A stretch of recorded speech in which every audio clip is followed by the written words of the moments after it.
일곱 나팔 재앙에 대한 말씀을 보고 있습니다. 요한계시록의 말씀은 어, 일곱 교회에 대하여서 이 땅에 있는 일곱 교회에 대해서 말씀한 것으로 시작하여서 또 4장과 5장의 말씀에서는 하늘 성소의 그러한 모습을 보여줍니다.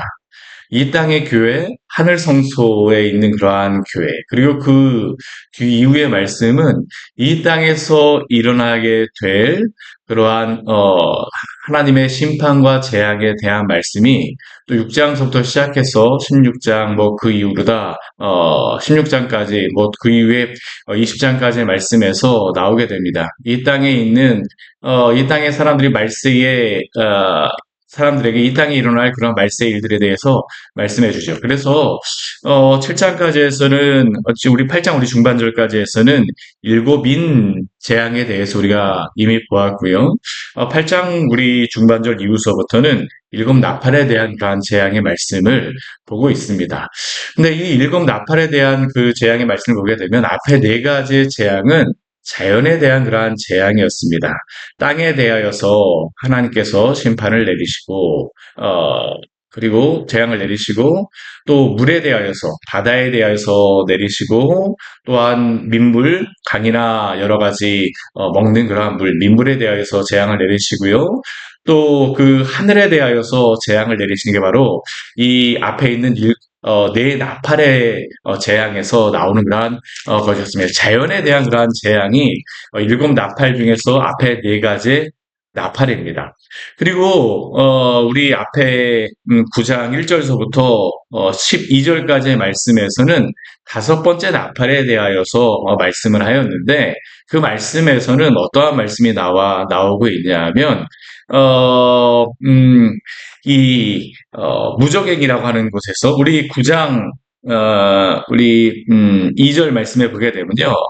무적행이 열렸을 때에 그 무적행에서 올라오는 그러한 영적인 세력에 대하여서 이야기하고 있습니다. 앞에 9장 1절에서는 다섯 번째 천사가 나팔을 불 때 하늘에서 별이 떨어졌다고 하는데요. 그 떨어진 별에 있는 그가 무적행의 열쇠를 받은 자이고, 그리고 그 존재가 이 무적행을 열 때에 황충과 같은 메뚜기와 같은 것이 나와서 사람들을 괴롭히기 시작합니다.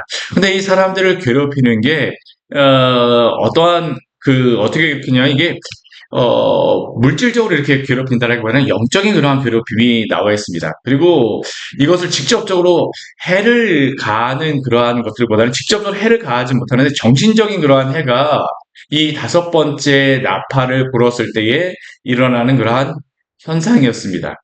그리고 오늘 여섯 번째 나팔을 불 때 있는 것은 우리 유브르다의 결박한 네 천사를 놓아주라라는 그 말씀으로부터 시작을 하고 있죠. 근데 13절 말씀을 보게 되면 이렇게 말씀을 하고 있어요. 여섯째 천사가 나팔을 불 때에 내가 들으니 하나님 앞 금제단 네 뿔에서 한 음성이 나서 하나님 앞 금제단 네 뿔에서 한 음성이 났다라고 하는 의미는 이게 굉장히 큰 우리에게 위로를 주는 말씀입니다. 이 땅 가운데 재앙이 있지만 그 모든 재앙과 그 모든 역사를 주관하시는 분이 누구라는 겁니까? 하나님이시라는 겁니다. 하나님이 직접 그 재앙을 직접 내리는 게 아니라 보게 되면 영적으로 대적하는 그러한 세력들, 마귀의 그러한 세력들이 일들을 행하지만 근데 그 모든 것들조차도 누구의 주권 가운데에서 움직인다는 겁니까?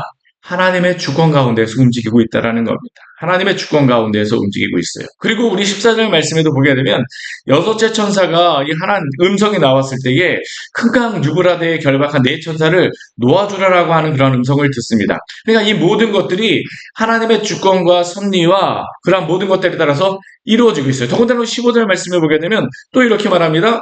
네 천사가 놓였으니 그들은 그 년 월시에 이르러라고 이야기합니다. 하나님이 모든 시간과 때까지도 주관하신다라는 거죠. 사랑하는 여러분, 하나님께서 이 세상 모든 만물을 다스리시고 주관하시며 하나님의 주권에 따라서 이 모든 것들을 다스리심을 믿으시기를 바랍니다.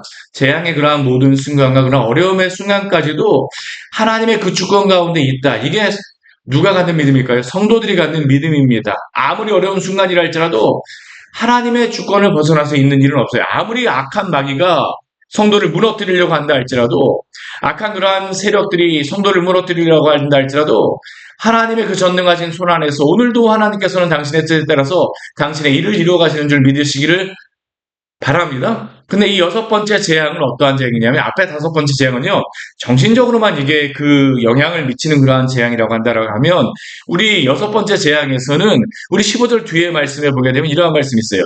사람 3분의 1을 죽이기로 준비된 자들이로더라.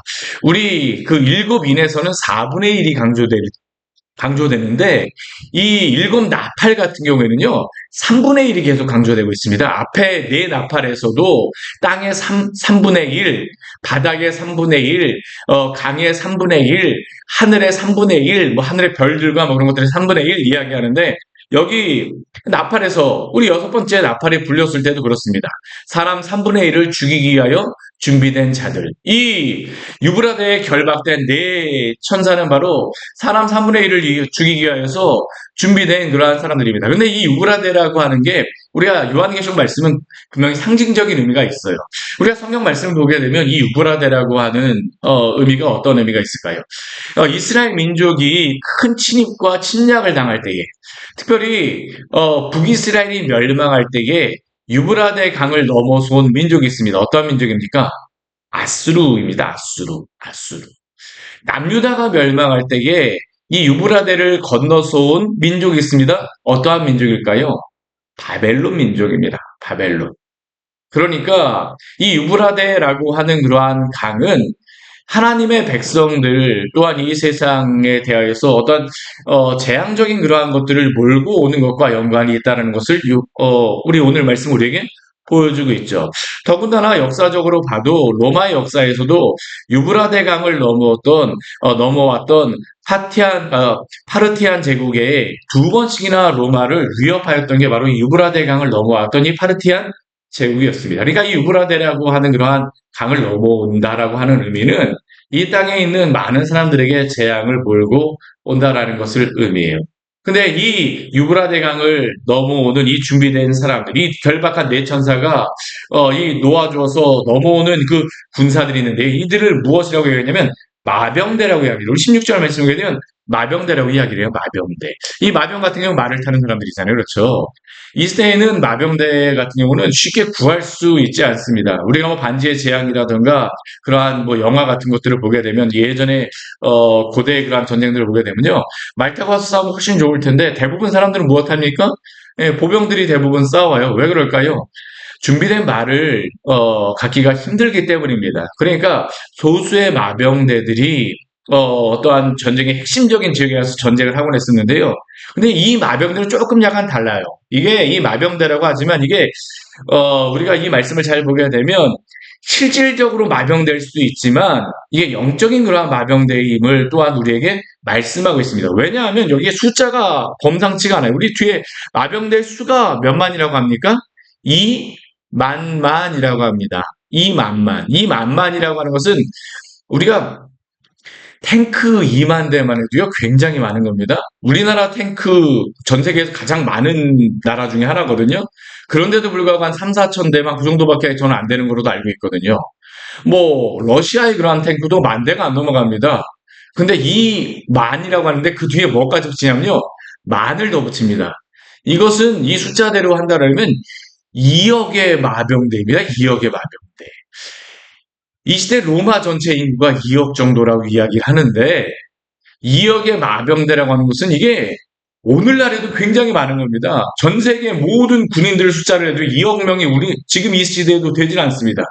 근데 마병대가 2만만이다? 이것은 영적인 그러한 그 침략을 분명히 내포하고 있는 것을 말씀하고 있죠. 마지막 때의 그러한 전쟁과 함께 영적인 침략이 분명히 있다는 겁니다. 굉장히 많은 숫자입니다. 이렇게 많은 숫자가 이 땅에 재앙을 몰고 온다는 겁니다. 그 재앙을 몰고 오는 이 마병대의 모습을 우리에게 보여주는데, 사실 이 모습을 보고 나서 우리가 분명히 어떠한 모습인지는 알 수가 없어요. 이게 상징적인 그러한 의미이기 때문에 분명히 어떠한 모습인지 알 수 없지만, 그러나 여기에서 설명하는 것은 어떠한 의미입니까? 이 말들의 탄자들을 보니까 불빛이 있었다라고 이야기합니다. 자줏빛, 유황빛, 호신경으로다 이게 붙이고 있고 자줏빛과 유황빛, 호신경으로 붙이고 있고 그 말들의 머리는 어떻습니까? 사자의 머리 같고 그 입에서는 불과 연기와 유황이 나오고 있다라고 이야기를 합니다. 어떤 분들이 이걸 보면서 탱크가 아니냐라고 하는데 뭐 탱크도 보게 되면 이게 아니에요. 이 불과 연기와 유황 나오는 그 영적인 그러한 존재들 이러한 것들이 막 이렇게 나오면서 입에서는 그런 것들이 나오고요. 그리고 18절 말씀에 보게 되면 이 재앙이 이 불과 연기와 유황의 세 재앙입니다. 이 세 재앙이 있을 때에 어떠한 일이 있냐면 이 일로 말미암아 사람 3분의 1이 죽임을 당했다라고 이야기를 합니다. 사람 3분의 1이라고 하는 것은 굉장히 많은 숫자잖아요. 그렇죠. 사람 3분의 1. 근데 우리가 여기서 한 가지 기억할 것은 무엇이냐면, 우리 앞에 우리 9장 말씀, 우리 앞부분 말씀에 보게 되면요. 우리 9장 4절 말씀 같이 한번 읽어보도록 할게요. 우리 9장 4절 말씀 같이 한번 읽어보도록 하겠습니다. 그들에게 이르시되, 땅에 풀이나 푸른 것이나 각종 수목은 해하지 말고, 오직 이마에 하나님의 인칭을 받지 아니한 사람들만 해하라 하시더라. 그러니까 이 영적인 그러한 그 싸움 가운데에서 인침을 받은 하나님의 백성들에게는 이러한 것들이 해가 있지 않다라는 겁니다. 그러나 그 가운데에서도 이 땅에 이 마지막 때의 재앙이 임할 때에 이러한 그 불과 연기와 유황으로 말미암아 많은 사람들, 3분의 1의 사람들이 죽임을 당한다라고 이야기를 하고 있죠. 어, 오늘 우리에게 이것을 보면서 이 마지막 때에 어떤 일이 있을 것인가를 경고해 주시는 것입니다. 또 우리 19절 말씀에 보게 되면 또 어떤 말씀이 있냐면요. 이 말들의 힘은 어떠냐면 입과 꼬리에 있다라고 하는데 꼬리는 어떠냐면 꼬리가 뱀과 같습니다. 뱀과 같아요. 그리고 그 꼬리에도 머리가 있어서 이것으로서 해야 하는 그러한 권세가 있다라는 것을 말씀하고 있죠. 이게 바로 일곱 나팔의 여섯 번째 나팔이 불렸을 때 있을 일입니다. 그런데 오늘 이 일곱 나팔의 방점은 저는 이 앞부분에 있는 재앙도 중요하지만 그 뒤에 있는 말씀이 사실은 저는 더욱더 이 땅을 향하시, 이 땅에 남아있는 자들을 향해서 주시는 경고라고 할 수 있겠죠. 이러한 재앙들이 있게 되면, 이러한 두려움들이 있게 되면 사람들은 어떻게 해야 될까요? 하나님 앞에 나와야 됩니다. 회개해야 됩니다. 근데 우리 20절 말씀 우리 같이 한번 9장 20절 말씀 같이 한번 읽어볼게요. 이 재앙에 죽지 않고 남은 사람들은 손으로 행한 일을 회개하지 아니하고 오히려 여러 귀신과 또는 보거나 듣거나 다치거나 하지 못하는 금, 은, 동과 목석의 우상에게 절하고 또 우리 21절 말씀도 같이 읽겠습니다. 또 그 살인과 복술과 음행과 도둑질을 회개하지 아니하더라.